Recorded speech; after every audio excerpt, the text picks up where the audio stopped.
Sedikit saya mengangkat kutipan dari Wahbah Zuhaili, sisi balaghah di sini. Ya. Yusron fa inna ma'al usri yusron katanya.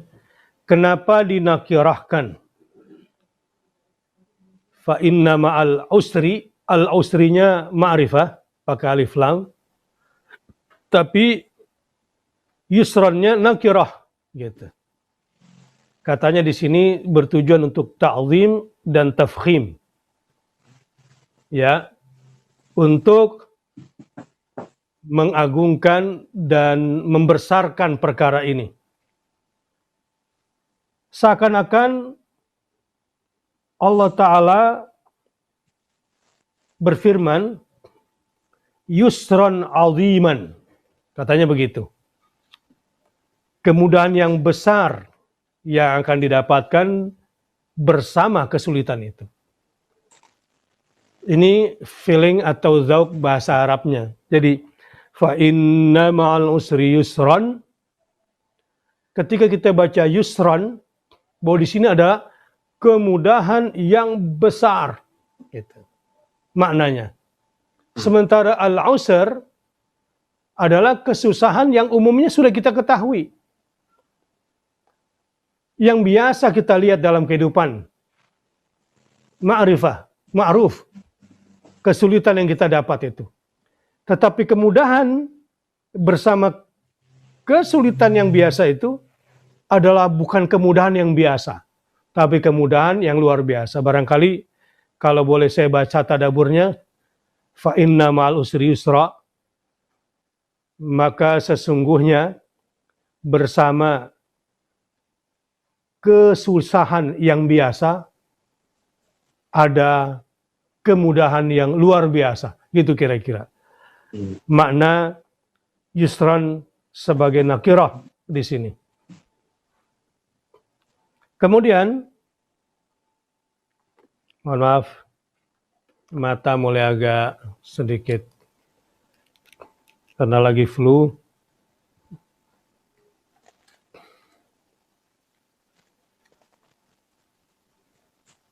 Kemudian kata beliau, fa inna ma'al usri yusran, inna ma'al usri yusran. Di sini ada itnab. Nah, silakan Ustaz Deden yang jelaskan. Ya. Fa inna ma'al usri yusra. Inna ma'al usri yusra. Berarti sudah lompat ke ayat yang ke-6-nya. Karena di situ ada itnab. Artinya begini. Itnab itu memanjangkan redaksi untuk tujuan yang besar. Penegasan bahwa bersama kesulitan yang biasa ada kemudahan yang luar biasa itu sudah cukup. Dengan tampilnya ayat yang kelima. Fa inna ma'al usri yusra. Tetapi kemudian setelah fa inna ma'al usri yusra itu ada ayat yang keenamnya. Inna ma'al usri yusra. Ini disebut itnabnya di situ. Nah, tujuannya apa? Tujuannya ketika isim nakirah diulang, maka isim nakirah yang kedua, yusron isim nakirah. Maka isim nakirah yang kedua itu berbeda maknanya dengan isim nakirah yang pertama. Sedangkan isim ma'rifat apabila diulang, maka isim ma'rifat yang kedua itu tak lain adalah isim ma'rifat yang pertama.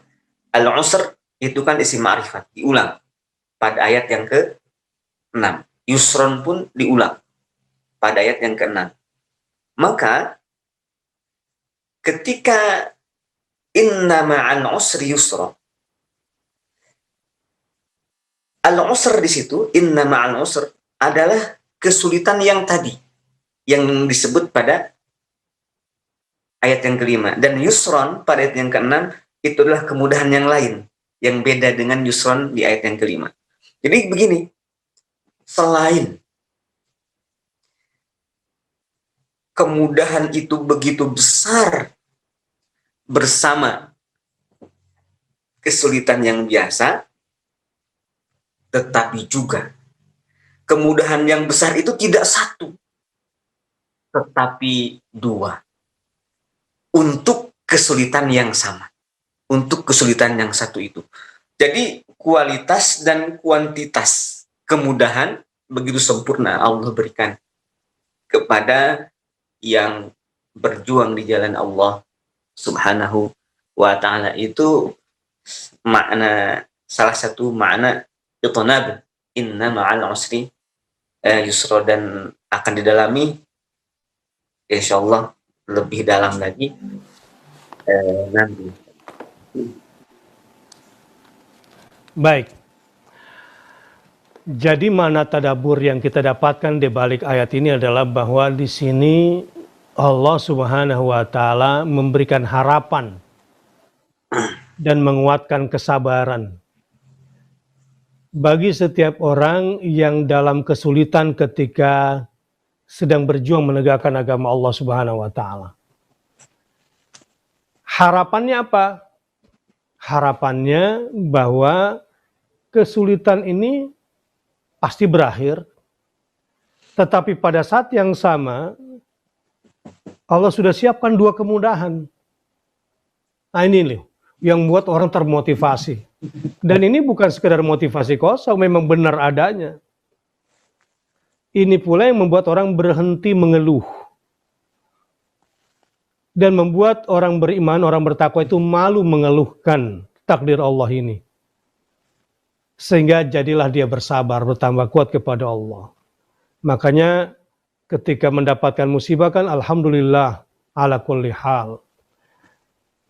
Segala puja dan puji bagi Allah dalam segala hal. Karenanya di setiap kesulitan ingat dua hal. Harapan yang begitu besar selalu ada pada saat kesulitan itu sendiri, terutama dalam menegakkan agama Allah ini. Dan bersabarlah sedikit, ya, bahwa sakitnya memang dirasakan, ya, sakitnya dirasakan, tapi jangan terlalu fokus, sabar, jangan fokus dengan sakitnya, beralihlah untuk belajar menyenangi setiap takdir-takdir Allah, karena pasti ada kebaikan dan ada dua kesabaran di situ.